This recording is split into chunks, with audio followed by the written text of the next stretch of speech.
कल्पना कीजिए, आप किसी देश में छुट्टियां मनाने पहुंचे और सुबह की अजान के लिए मस्जिद ढूंढने निकले, लेकिन पूरे देश में एक भी मस्जिद नहीं मिली।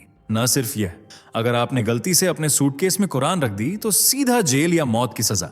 सुनने में झूठ लग रहा है ना, मगर यह सच है। और सिर्फ एक या दो नहीं बल्कि 7 देश हैं जहां मुसलमानों का रहना या तो पूरी तरह बैन है या फिर इतना मुश्किल कि जान जोखिम में पड़ जाए।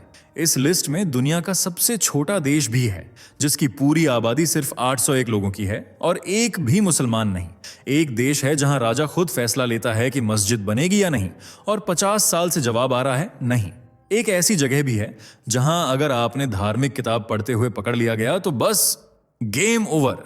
लेकिन इस लिस्ट का 7वां नाम सुनकर आपके रोंगटे खड़े हो जाएंगे, क्योंकि वह हमारा पड़ोसी देश है जहां संविधान में धार्मिक स्वतंत्रता का दावा है मगर हकीकत में एक भी मस्जिद नहीं बन सकती। इन 7 देशों की पूरी कहानी, उनके पीछे छुपे डार्क सीक्रेट्स और यह कि क्यों वहां मुसलमानों को जीने का हक नहीं, यह सब आज मैं आपको बताऊंगा। बस एक शर्त है, वीडियो आखिर तक देखिए वरना 7वां नाम जानने से रह जाएंगे। चलिए दोस्तों, फटाफट कमेंट करके बताइए आपको यह वीडियो कैसे मिला। क्या आपने इसे खुद सर्च किया था या फिर ये अचानक आपकी स्क्रीन पर आया और आप रुक नहीं पाए क्लिक करने से।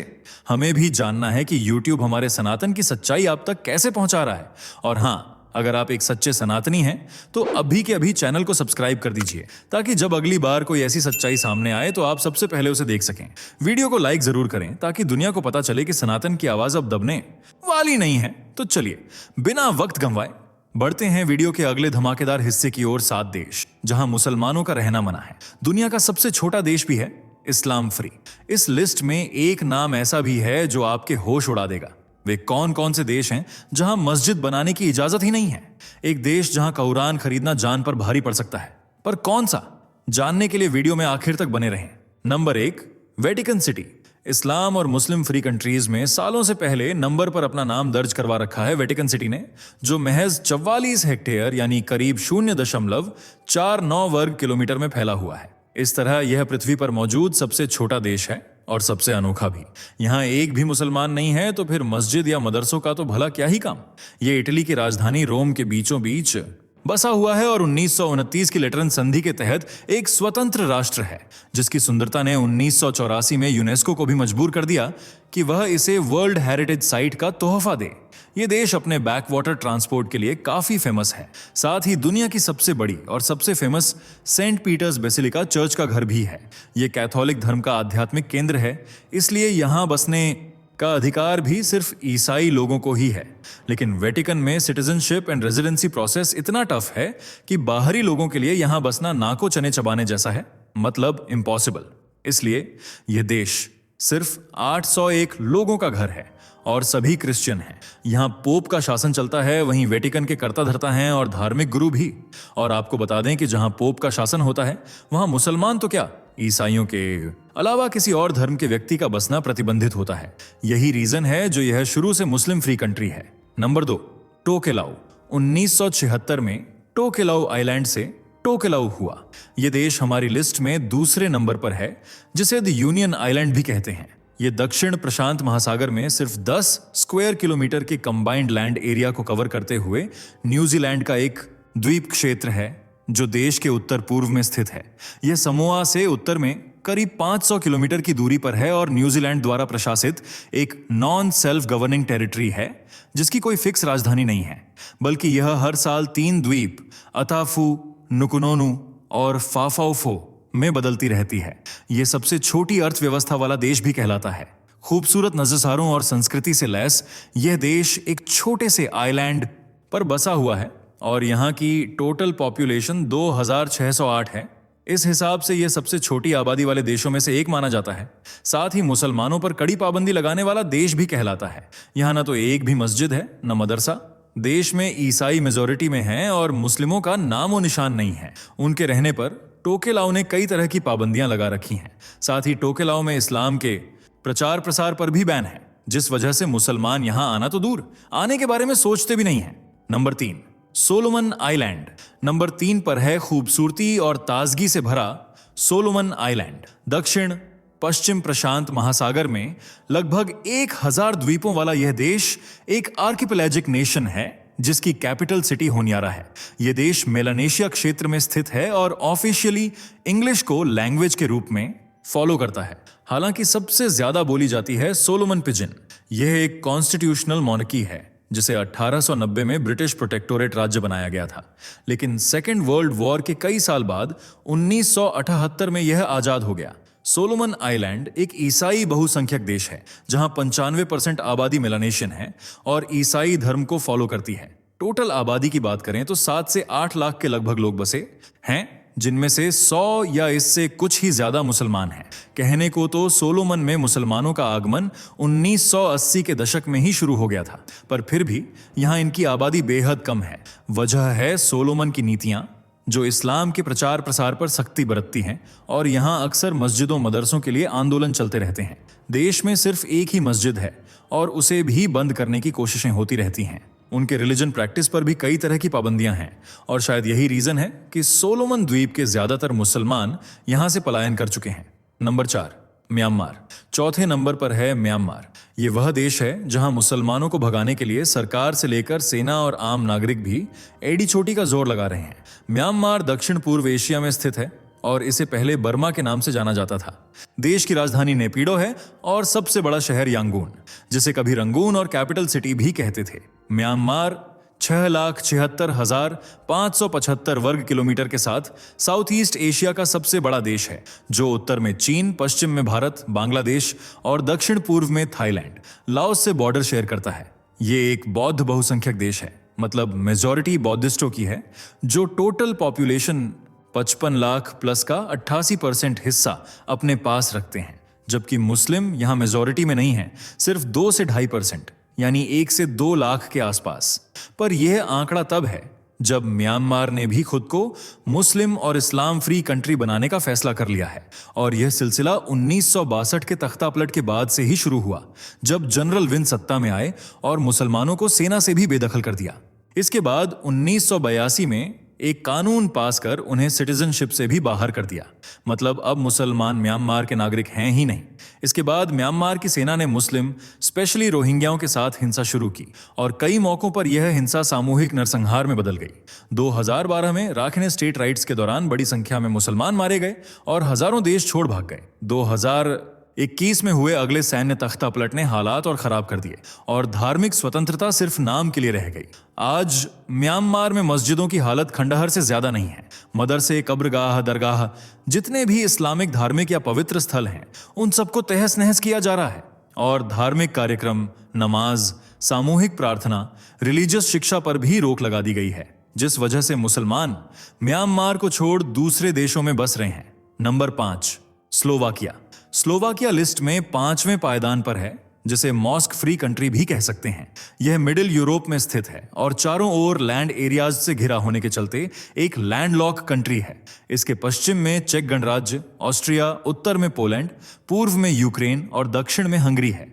ये यूरोपीय संघ और नाटो दोनों की मेंबरशिप रखता है और 49,000 स्क्वायर किलोमीटर एरिया पर मिक्स इकोनॉमी का हब है, जिसमें ऑटोमोटिव, प्रौद्योगिकी, टूरिज्म सब कुछ समाया हुआ है। स्लोवाकिया को 1 जनवरी 1993 को चेकोस्लोवाकिया के टूटने के बाद एक सॉवरेन स्टेट का दर्जा मिला था। तब से लेकर आज तक यह समृद्ध देशों में गिना जाता है, जहां स्लोवाक ऑफिशियल लैंग्वेज है और राजधानी ब्रातिस्लावा।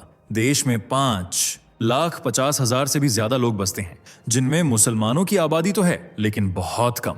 यहां सिर्फ 0.2 से 0.5% मुसलमान रहते हैं, मतलब टोटल पॉपुलेशन में 10 से 20,000 के करीब या इससे कुछ ही ऊपर।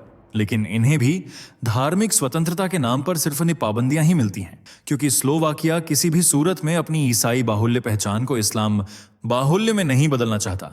इसलिए मुसलमानों को स्लोवाकिया में मस्जिद, दरगाह या कोई भी धार्मिक स्थल बनाने की इजाजत ही नहीं है। ये देश बहुत पहले चेकोस्लोवाकिया के साथ जुड़ा हुआ था, जो पहले वर्ल्ड वॉर के बाद ऑस्ट्रो हंगेरियन साम्राज्य के बिखरने पर स्लोवाक और चेक लोगों से मिलकर 1918 में बना था। लेकिन 1989 की मखमली क्रांति के बाद चेक और स्लोवाक लोगों के बीच मनमुटाव की लकीर कुछ ज्यादा बड़ी हो गई। इसलिए 1 जनवरी 1993 को स्लोवाकिया चेकोस्लोवाकिया से अलग होकर एक संप्रभु और स्वतंत्र राष्ट्र बन गया। इस विभाजन को इतिहास में मखमली तलाका भी कहते हैं और आजादी के बाद 19वीं शताब्दी के दरमियान ही यहाँ 200 से ज्यादा मस्जिदों का जिक्र भी मिलता है, क्योंकि मुसलमानों का स्लोवाकिया से रिश्ता बेहद पुराना है। इतिहासकारों के अनुसार मुसलमानों ने यहाँ 300 वर्षों तक शासन किया था, लेकिन आज का आलम यह है कि उन 200 मस्जिदों को खंडहर में बदल दिया गया है और नई मस्जिदों के निर्माण पर पूरी तरह से पाबंदी है। स्लोवाकिया पहला देश है जहां 2016 में पक्ष ने विपक्ष के साथ मिलकर एक ऐसा बिल पास कराया था जिसके तहत कोई भी नागरिक खुद को मुसलमान रजिस्टर नहीं करवा सकता है, न ही धर्म की लिस्ट में इस्लाम का नाम जोड़ा गया है। यह दुनिया का पहला ऐसा देश भी कहलाता है जिसने इस्लाम को लंबे समय तक एक्सेप्ट ही नहीं किया। यहाँ की मेजॉरिटी पॉपुलेशन ईसाई धर्म की है और स्लोवाकिया ईसाई धर्म को ही आधिकारिक तौर पर मान्यता देता है। Number 6, north Korea. छठे नंबर पर है नॉर्थ कोरिया, एक ऐसा देश जिसे 21वीं सदी में पृथ्वी का इकलौता तानाशाह देश कहा जाता है, क्योंकि यहां चलती है तो सिर्फ एक तानाशाह किम जोंग उन की, जिनकी मर्जी के बिना नॉर्थ कोरिया में एक पत्ता भी नहीं हिल सकता।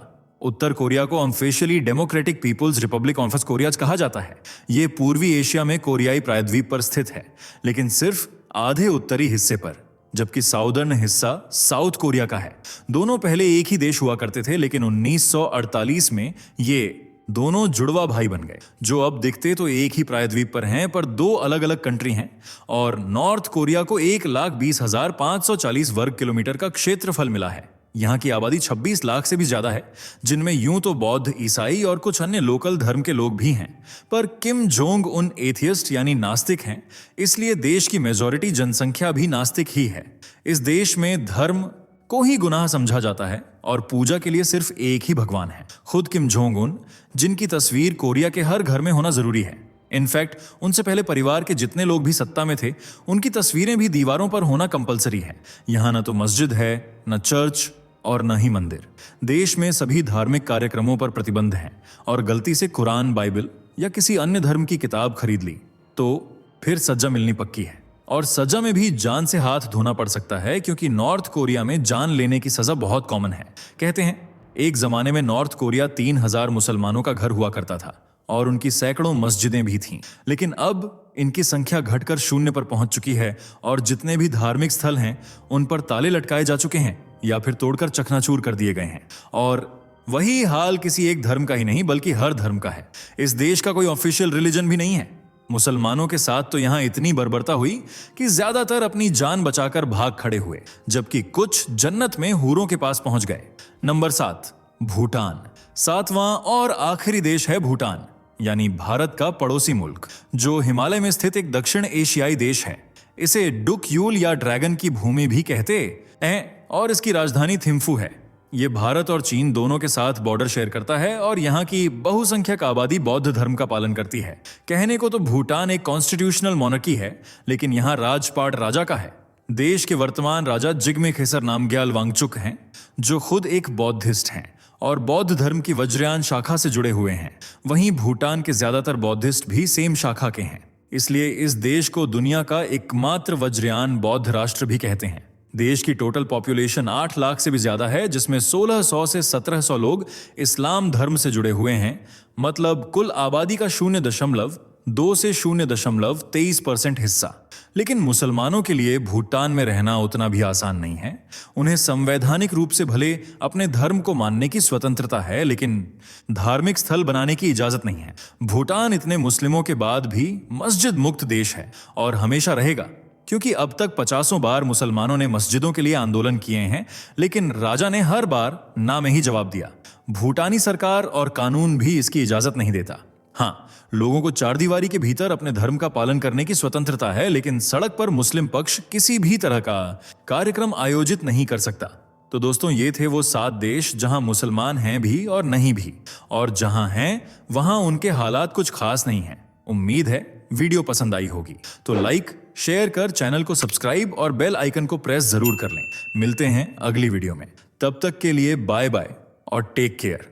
दोस्तों, आपको स्क्रीन पर 2 और वीडियोस दिखाई दे रही हैं, जिसे देखने के लिए स्क्रीन पर क्लिक करें।